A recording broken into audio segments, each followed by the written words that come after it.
हरे कृष्णा। स्वागत है आप सबका हमारे इस कार्यक्रम में। और इस कार्यक्रम में हम सुने हैं कि माया की मार से कैसे इंसान से लेके मुनि ऋषि तक सब विचलित हो जाते हैं। तो माया की मार से लेकिन पार पाने का भी तरीका है। और जो मेन 5 तरीके हैं उसमें से हमने 2 तरीका सुना है। एक हो गया हमारा गुरु की शरणागति, दूसरा हो गया भगवान की शरणागति, भगवान श्री कृष्ण की शरणागति, और तीसरा हो गया हमारे शास्त्रों की शरणागति, शास्त्रों के आधार। देखिए, जब हम शास्त्रों को पढ़ते हैं, शास्त्रों को अपने जीवन में उतारने की कोशिश करते हैं उसको समझ के, तो वो भी हमारे जो माया की मार है उससे बचाता है। कैसे? देखिए, जो भगवान श्री कृष्ण है हमारे लिए क्या क्या नहीं दिए हैं। जो ये बद्ध जीव है, जो भूलोक में कलियुगी इंसान है, जिसकी मतलब सोच समझ बहुत ही कम है, उसके लिए भगवान ने शास्त्र बनाया है। देखिए, वेद, उपनिषद, हाँ, शास्त्र, ये सब जो है भगवान ने बनाया है हमारे लिए, हमारे मार्गदर्शन के लिए। और ये मार्गदर्शन जो है ना, इंसान करता कहाँ है? भगवान ने तो सब कुछ बना के दिया है। कैसे जीवन शैली होना चाहिए, क्या करना चाहिए, क्या नहीं करना चाहिए, वेद, उपनिषद, ये सब में सब कुछ लिखा है। और पुराण, 18 पुराण दिए हैं, इतने सब कुछ है। लेकिन फिर भी इंसान भटक ही रहा है। और कलयुगी इंसान जो है ना, इसका आयु भी कम है और इसके पास इतने समय ही नहीं है। और इंद्रिय तृप्ति में लगे रहना, विषय में लगे रहना, यही सब समझ में आता है। तो शास्त्र पढ़ने के लिए देखिए, अब किसी को भी देखेंगे ना, शास्त्र पढ़ने का समय नहीं होता है। वो समय जो है बेकार कामों में व्यतीत करेगा। लेकिन अगर उसको बोलो रामायण पढ़ ले, महाभारत पढ़ ले, भागवत पढ़ ले, या कुछ भी शास्त्रों का वेद पढ़ लो, पुराण पढ़ लो, उपनिषद पढ़ लो, नहीं, समय ही नहीं है हमारे पास। इतना कौन पढ़ेगा? ये सब क्लिष्ट है, ये सब डिफ़िकल्ट है, ये सब पुराने ज़माने में लिखा है, संस्कृत में लिखा है, उसको समझ में नहीं आता है। कितने सारे बहाने आ जाएंगे। और खुद भी नहीं पढ़ते हैं ना, अपनी दूसरे जनरेशन को पढ़ने देते हैं। जो खुद नहीं पढ़ता होगा वो अपने बच्चों को भी नहीं पढ़ने देता है। तो क्या होता है कि जो शास्त्र में लिखा है वो शास्त्र में ही रह जाता है। जो व्यास देव है, एक समय था जिस टाइम ब्राह्मणों को श्राप मिला कि जो भी तुम्हारे नॉलेज है, जो भी तुम्हारे ज्ञान है, वो खत्म हो जाए, तुम भूल जाओ। तो क्या हुआ, क्योंकि उस टाइम जो चलता था, ऐसे कुछ लिपिबद्ध चीज़ें नहीं चलता था। ऐसे शास्त्र नाम का कोई लिखा हुआ वेद उपनिषद लिखा हुआ नहीं था। तो क्या था, वेद भी अगर सब लोग जानते थे तो अपनी परंपरा में जानते थे। मतलब जैसे किसी पंडित ने बताया उसके बच्चों को, उसके बच्चों ने उसके बच्चों को, तो ऐसे ही वो आगे आगे बढ़ता था। लेकिन क्या हुआ, एक टाइम आया जिस टाइम सारे पंडित जो है अपनी वेद शास्त्र सब भूल गए।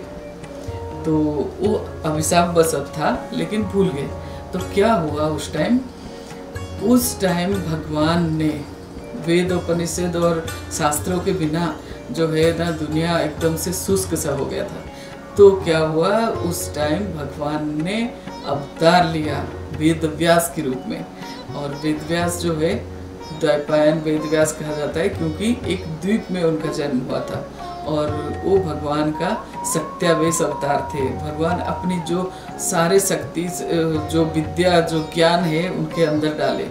और वो जब आए धरती पर तो उन्होंने फिर लिखा ये सारे 18 पुराण और उपनिषद, वेद, ये सारे जब लिखे तो एकदम से लोगों के लिए मार्गदर्शन मिला। और लेकिन उनको ये पता था, उस टाइम से ही वो दूरदृष्टि था कि कलियुगी इंसान ये सब का यूज नहीं कर पाएगा। कलियुगी इंसान जो है सिर्फ इंद्रिय तृप्ति में लगा रहेगा। और ये सब जो है वेद उपनिषद, ये सब पढ़ना उसके लिए मुश्किल होगा। लेकिन दूसरे युग में लोगों ने पढ़े हैं, उसके उसको अपने चरित्र में भी उतारे हैं और उसको याद भी रखे हैं, अपने नेक्स्ट जनरेशन को भी बताए हैं, वो सब है। लेकिन कलयुगी इंसान कहाँ इतना सब कर पाता है, उसका आयु ही इतना नहीं है कि वो बैठ के वेद उपनिषद पढ़े। तो जब उन्होंने इतना सारा लिख लिया तो नारद मुनि जो उनके गुरु थे वो आके मिले वेद व्यास जी से और बोले कि आपने जो ये बनाया है ये आप दूसरे युग के लिए तो ठीक है, लेकिन कलयुगी इंसान ये सब को समझ में ही नहीं आएगा और वो वेद उपनिषद की वही चीज़ें पढ़ेगा जो उसको अच्छा लगे, जो उसको इंद्रिय तृप्ति के लिए मदद करे, ऐसी चीज़ों को प्रोत्साहन देके यही चीज़ें पढ़ेगा। तो आप कुछ ऐसे लिखो जो सबके लिए सरल हो और समझ में आए। तो वेद व्यास जी जो इतने पुराण, इतने शास्त्र लिखे, वेद उपनिषद लिख डाले, लेकिन फिर भी वो तृप्त नहीं थे। वो नारद मुनि से बोले कि गुरुजी ये बताइए कि मैं तृप्त क्यों नहीं हूँ और मैं क्या करूँ तो तृप्त होऊंगा।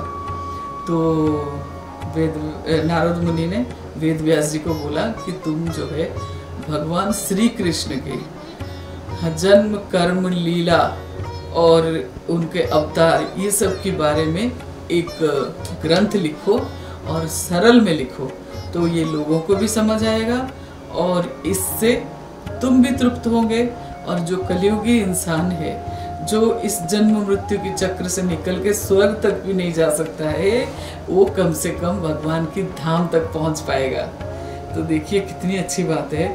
ये जो शास्त्र है, ये जो वेद है, उपनिषद है, पुराण है, ये सब हमारे लिए मार्गदर्शन है। इसको कुछ नहीं तो थोड़ा बहुत हमें पढ़ना चाहिए और हर एक चीज़ के बारे में इसमें लिखा है। आप देखेंगे साइंस, आर्ट्स, कॉमर्स जितने भी हमारी पढ़ाई होती है, इस सब जो है हमारे वेद पुराण में है। मेडिकल साइंस तक है, जन्म मृत्यु के बाद हमारी क्या गति होती है वो तक लिखा हुआ है। फिर पुनर्जन्म में कैसे मृत्यु होता है तो कैसे जन्म मिलेगा ये तक लिखा हुआ है। तो इससे ज़्यादा मतलब क्लियर मार्गदर्शन और कहीं नहीं मिलेगा। तो इसीलिए अगर हम शास्त्रों को आधार बनाए और पढ़ने की कोशिश करें और उसकी जो बातें हैं, जो नॉलेज है, उसको ज्ञान है, उसको हम अपने जीवन में उतारें तो माया की मार से बचा जा सकता है। तो आज के लिए इतना ही, फिर मिलेंगे माया की मार से बचने का एक और उपाय लेके। तब तक के लिए हरे कृष्णा, दंडवत प्रणाम। आप सबका दिन शुभ हो और मंगलमय हो।